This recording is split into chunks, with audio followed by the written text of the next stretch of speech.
everyone, welcome to my channel. It is a girl Ebony. This is day 85 of me becoming a successful content creator. Day 85 is basically how to remember formulas or definitions quickly. So how to remember formulas? There are many ways for you to remember formulas. Let's take for example now in accounting. You're given, maybe you don't focus on that aspect. You don't know that okay it will come out. What I normally do is form an acronym, even though it will come out or it's not come out. Because one day that thing will be very useful to me. So I form an acronym.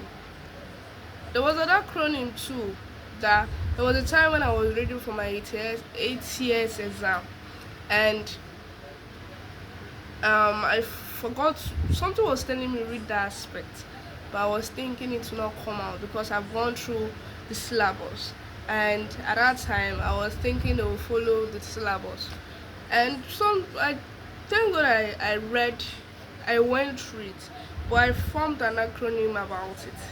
The other aspect I don't really know it, but the one that I formed the acronym on as the highest mark.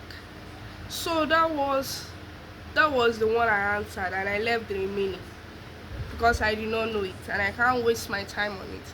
So because I formed that acronym, it makes me to remember quickly, okay, oh, this is what and what I'll do. The second one now, when I was doing my exams, basically 300 level, when I was doing all these calculation courses, especially in ACC 332, I can remember that the question I saw in the exam, I solved it before going for that exam. The exam was 3 o'clock, so I solved that question before going to the exam. Something was just telling me to come out, to come out. I just said, okay, let me do it. So what I did is that, okay, I have the correct, the lecturers solving lecturer question and all of that. So after doing all those solving and everything, understanding everything, what I do next is to get my own practical question.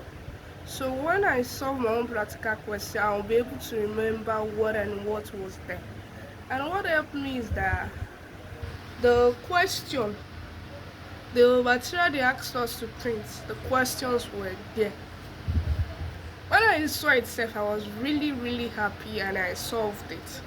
Although I was anxious, when you see a question, you feel too excited that okay, well, I was anxious to a particular point that I forgot some things there, and so I just had to leave it.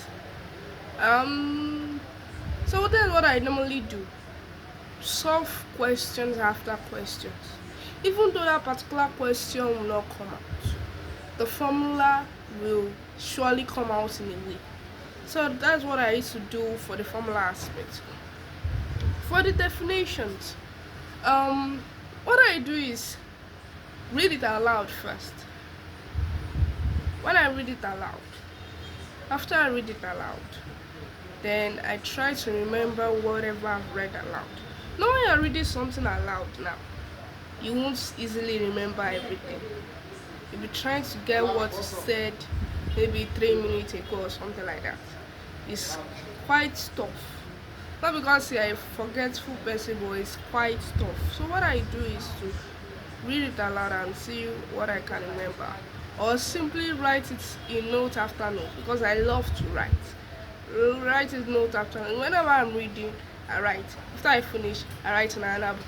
If I want to know it offhand, I write it in another book.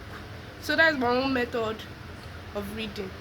So when you do that, or you keep checking your book, maybe in the morning you check it, in the afternoon you check it, in the evening you check it, in the night you check it. There's no how. Even though the definition disappear one day before the exam, there's no how you reach that exam and you will not remember. So that's what I normally do to remember. It's not that scholars could know, it's the way you put your mind into. Like if you are solving There's no how you will not remember what you're trying to get. Thank you all for watching and see you in day 86. Please don't forget to like, share, comment and follow for more.